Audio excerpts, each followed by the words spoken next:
It's quite late, and you're only getting up now. Not that you'll see me complaining. I do prefer the late night hours, but I didn't take you for a night owl. You had trouble sleeping. I'm sorry to hear that. I certainly hoped my manor would be a refuge against troubling thoughts and dreams. Is there anything I can do to soothe your mind? Well, I don't think nightmares are childish.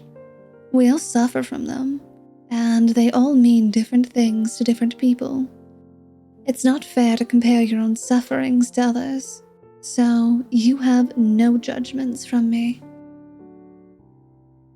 What a peculiar dream.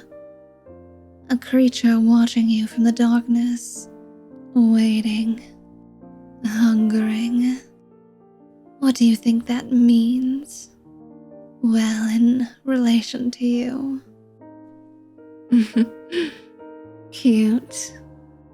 Perhaps it has more to do with the new environment and those nasty rumors you won't let go of. I'm not upset with you. I'm actually quite used to it. Instead, I think you should be more concerned with how it's affecting you. I also hope those rumors about me don't ruin our relationship, though. Then good. But I certainly am worried about your sleep. Your eyes look a lot darker, even sunken in. You may have slept, but it was restless, wasn't it? Yes. Nightmares. They are rather suffocating, aren't they? Why don't I retrieve some tea for us to drink this time, instead of wine? Yes, I am inviting you to my quarters again. Unless you want to have such a private conversation in the drawing room. I thought not. Take your time to collect yourself. I'll be heating up a kettle and some food for you.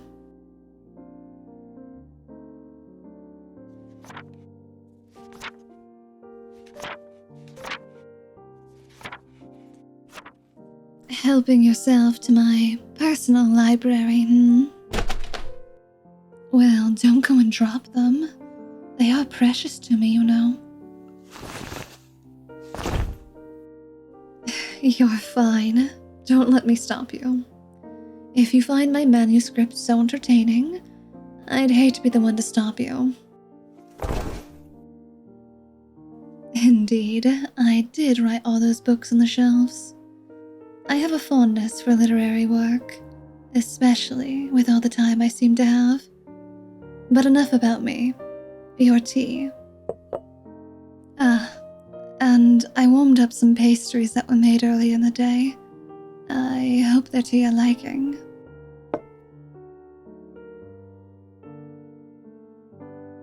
It was no issue to me. I merely desire for my guests to be well looked after. But back to the questions. Have you always suffered from night terrors like that? So you have. When did they start? Those kinds of dreams, I meant. It was when you turned 18. How odd. You didn't have nightmares as a child like most other people? No, I think I understand what you're saying. These nightmares seem much different from what you used to experience. They seem more lifelike now. That is odd, but in a fascinating way.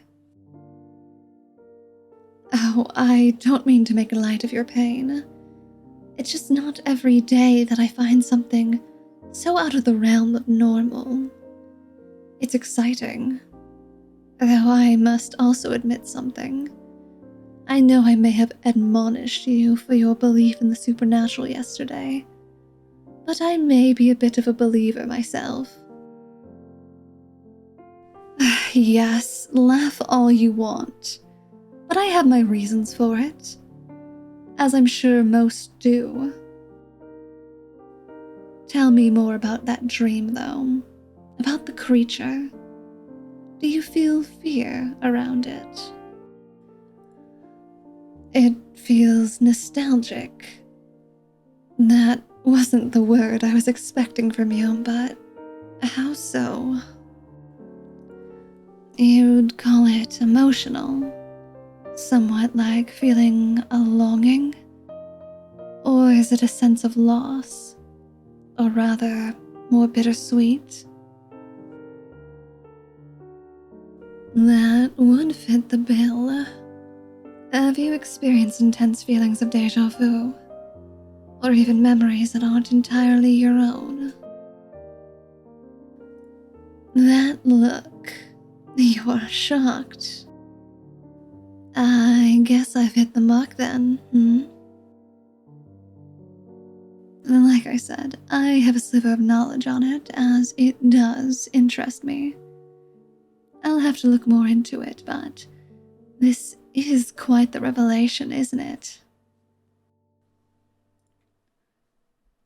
I'll also need more information from you as well. I hope you don't mind, but I might bother you as the days pass by. You've quickly become my favorite subject to think about in just 24 hours. Quite impressive, isn't it? You say I have as well. Then I thank you for the compliment. I'm glad I've become such a pervasive thought within your own mind. It's almost enough to make a woman like me blush, but not quite yet. I'll need a bit more romancing before you'll see such a sight. Well, luckily for you, I'll be spending more time around you, especially since you've made yourself quite comfortable in the guest quarters. But those were your intentions from the beginning, weren't they? Especially since you've packed so much. Again, so shocked. But I'm not blind, dear. I keep an observant eye on all the guests within the Rose Manor. With all the rumors I have, people can't help but have ill intentions with me and my manor. So it has made me increasingly interested in why you've chosen to take residency here. I'm not looking for excuses. You will tell me in time. The truth, at least. Perhaps in my help with your night terrors, you may trust me enough to share that knowledge with me. You look dejected. Let me tell you a secret of mine as well. If I was worried about prying eyes and ears, I would have never opened my manor in the first place. So I may find this little game we're playing quite interesting, but only for as long as it's civil. Well, I am glad to hear you have nothing impolite planned, but you have just admitted that there is a plan. Oh, how these games do excite me. But that's enough for secrets tonight, don't you think? I have things to take care of around the manor, and I'm sure you want to investigate the manor on your own as well. I'll see you tomorrow night. May your dreams bring me more excitement.